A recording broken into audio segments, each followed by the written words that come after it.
So I decided to do my application of energy research that I would use in my classroom on bioenergy, just to do with basically our ecology unit, where it talks about designing a solution to reduce human impact on the environment.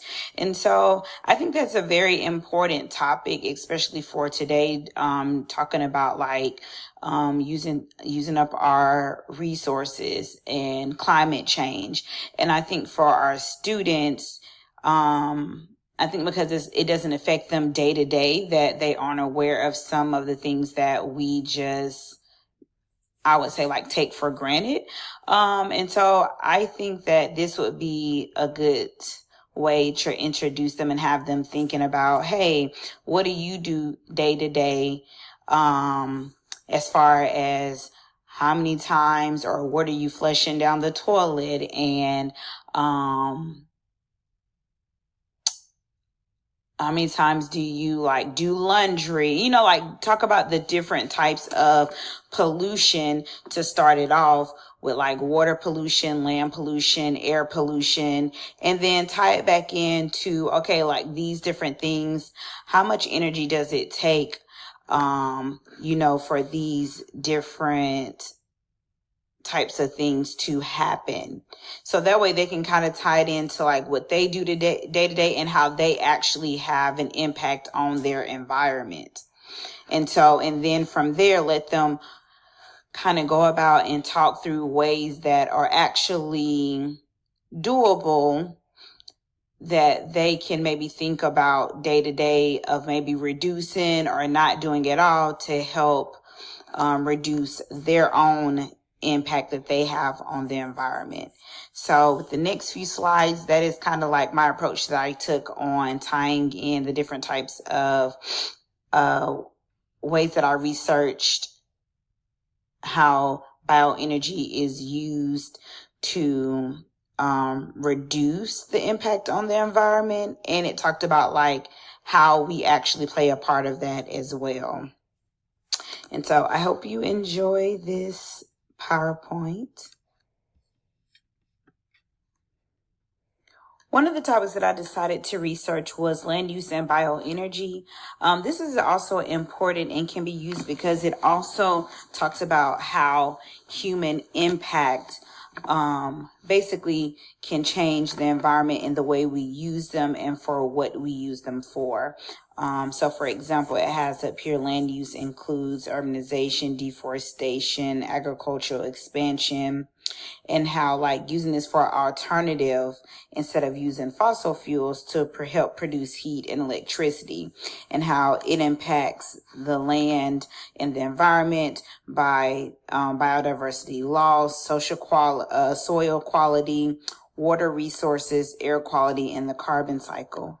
So I have also attached a video here that I will give to my students to watch on basically one of the examples that they give on land management practices to help with land use, since it also can lead to like habitat loss and contaminate the soil due to using pesticides and fertilization, and also contaminate the water. So one of the examples for land management practices was agroforestry.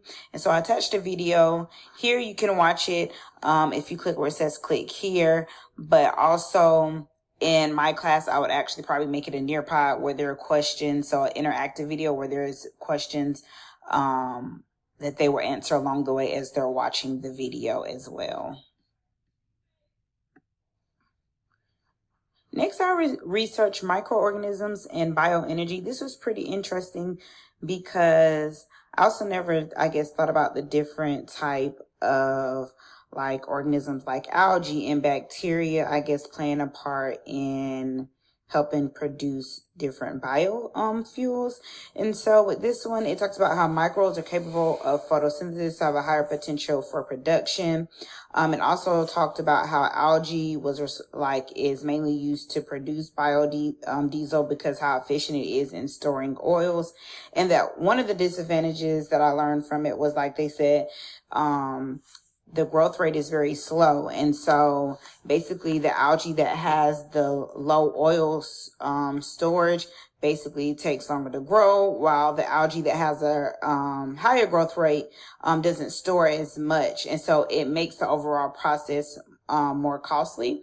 And so although we have different types of clean energy like bioenergy, solar energy, wind energy, hydro energy, geothermal energy, tidal energy, two types of the clean energy that microbes are responsible for are biofuels and bioelectricity. So in my classroom, what I would have my students do is basically pick one of the biofuels with the partner and have them research how do we use these different types of biofuels, and then what can we do, whether it's on an individual level or like a business level or industrial level, to reduce the impact on the environment that we have by using these different types of biofuels.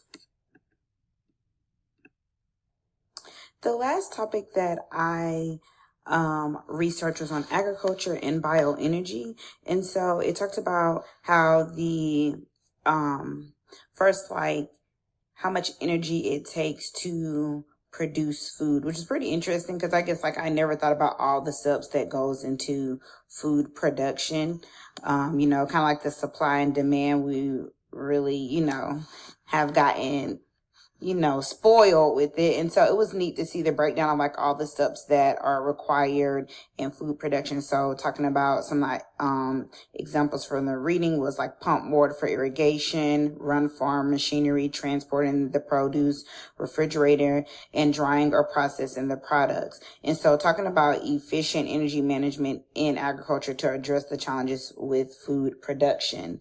And so with doing so, one of the examples that I was reading about was using the solar energy and using the PV systems to drive the pumps for irrigation, or using like wind energy for the electrical water pumps. Although they do have some disadvantages of like, the amount of solar energy that you may receive, or the amount of wind energy that you may receive could impact that.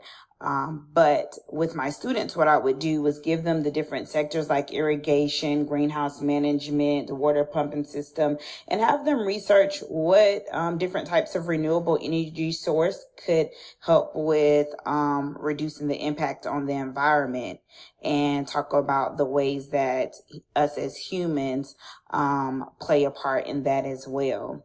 And then probably do like a think, pair, share with each group of different sectors of what they found out, to kind of be aware of the different types of basically parts that play along in food production and the energy that it is required that it takes for that part to be done.